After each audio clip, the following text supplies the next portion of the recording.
हम जैसा कर्म करते हैं उसी के अनुरूप हमें ईश्वर सुख दुख देता है।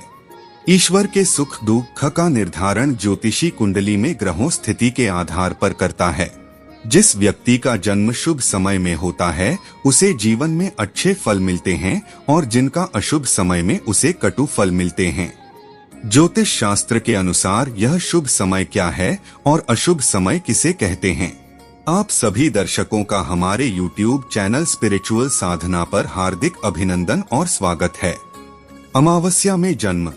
ज्योतिष शास्त्र में अमावस्या को दर्श के नाम से भी जाना जाता है। इस तिथि में जन्म माता पिता की आर्थिक स्थिति पर बुरा प्रभाव डालता है। जो व्यक्ति अमावस्या तिथि में जन्म लेते हैं उन्हें जीवन में आर्थिक तंगी का सामना करना होता है। इन्हें यश और मान सम्मान पाने के लिए काफी प्रयास करना होता है। अमावस्या तिथि में भी जिस व्यक्ति का जन्म पूर्ण चंद्र रहित अमावस्या में होता है वह अधिक अशुभ माना जाता है। इस अशुभ प्रभाव को कम करने के लिए घी का छाया पात्र दान करना चाहिए। रुद्राभिषेक और सूर्य एवं चंद्र की शांति कराने से भी इस तिथि में जन्म के अशुभ प्रभाव को कम किया जा सकता है। संक्रांति में जन्म। संक्रांति के समय भी संतान का जन्म अशुभ माना जाता है। इस समय जिस बालक का जन्म होता है उनके लिए शुभ स्थिति नहीं रहती है। संक्रांति के भी कई प्रकार होते हैं, जैसे रविवार के संक्रांति को होरा कहते हैं, सोमवार को ध्वांशी, मंगलवार को महोदरी, बुधवार को मंदा, गुरुवार को मंदाकिनी, शुक्रवार को मिश्रा व शनिवार की संक्रांति राक्षसी कहलाती है। अलग अलग संक्रांति में जन्म का प्रभाव भी अलग होता है। जिस व्यक्ति का जन्म संक्रांति तिथि को हुआ है उन्हें ब्राह्मणों को गाय और स्वर्ण का दान देना चाहिए, इससे अशुभ प्रभाव में कमी आती है। रुद्राभिषेक एवं छाया पात्र दान से भी संक्रांति काल में जन्म का अशुभ प्रभाव कम होता है। भद्रा काल में जन्म। जिस व्यक्ति का जन्म भद्रा में होता है उनके जीवन में परेशानी और कठिनाइयां एक के बाद एक आती रहती हैं। जीवन में खुशहाली और परेशानी से बचने के लिए इस तिथि के जातक को सूर्य सूक्त, पुरुष सूक्त, रुद्राभिषेक करना चाहिए। पीपल वृक्ष की पूजा एवं शांति पाठ करने से भी इनकी स्थिति में सुधार होता है। कृष्ण चतुर्दशी में जन्म। पराशर महोदय कृष्ण चतुर्दशी तिथि को 6 भागों में बांटकर उस काल में जन्म लेने वाले व्यक्ति के विषय में अलग अलग फल बताते हैं। इसके अनुसार प्रथम भाग में जन्म शुभ होता है, परंतु दूसरे भाग में जन्म लेने पर पिता के लिए अशुभ होता है। तृतीय भाग में जन्म होने पर मां को अशुभता का परिणाम भुगतना होता है। चौथे भाग में जन्म होने पर मामा पर संकट आता है। पांचवें भाग में जन्म लेने पर वंश के लिए अशुभ होता है एवं छठे भाग में जन्म लेने पर धन एवं स्वयं के लिए अहितकारी होता है। कृष्ण चतुर्दशी में संतान जन्म होने पर अशुभ प्रभाव को कम करने के लिए माता पिता और जातक का अभिषेक करना चाहिए, साथ ही ब्राह्मण भोजन एवं छाया पात्र दान देना चाहिए। समान जन्म नक्षत्र। ज्योतिष शास्त्र के नियमानुसार अगर परिवार में पिता और पुत्र का, माता और पुत्री का अथवा 2 भाई और 2 बहनों का जन्म नक्षत्र एक होता है तब दोनों में जिनकी कुंडली में ग्रहों की स्थिति कमजोर रहती है उन्हें जीवन में अत्यंत कष्ट का सामना करना होता है। इस स्थिति में नवग्रह पूजन, नक्षत्र देवता की पूजा, ब्राह्मणों को भोजन एवं दान देने से अशुभ प्रभाव में कमी आती है।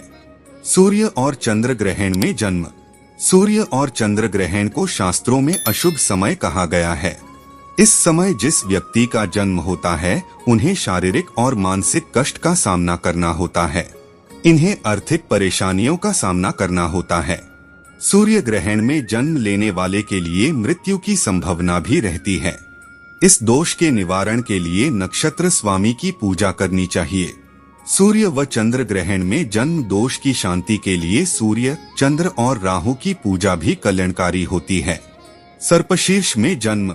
अमावस्या तिथि में जब अनुराधा नक्षत्र का तृतीय व चतुर्थ चरण होता है तो सर्पशीर्ष कहलाता है। सर्पशीर्ष को अशुभ समय माना जाता है। इसमें कोई भी शुभ काम नहीं होता है। सर्पशीर्ष में शिशु का जन्म दोष पूर्ण माना जाता है। जो शिशु इसमें जन्म लेता है उन्हें इस योग का अशुभ प्रभाव भोगना होता है। इस योग में शिशु का जन्म होने पर रुद्राभिषेक कराना चाहिए और ब्राह्मणों को भोजन एवं दान देना चाहिए। इससे दोष के प्रभाव में कमी आती है। गंडांत योग में जन्म।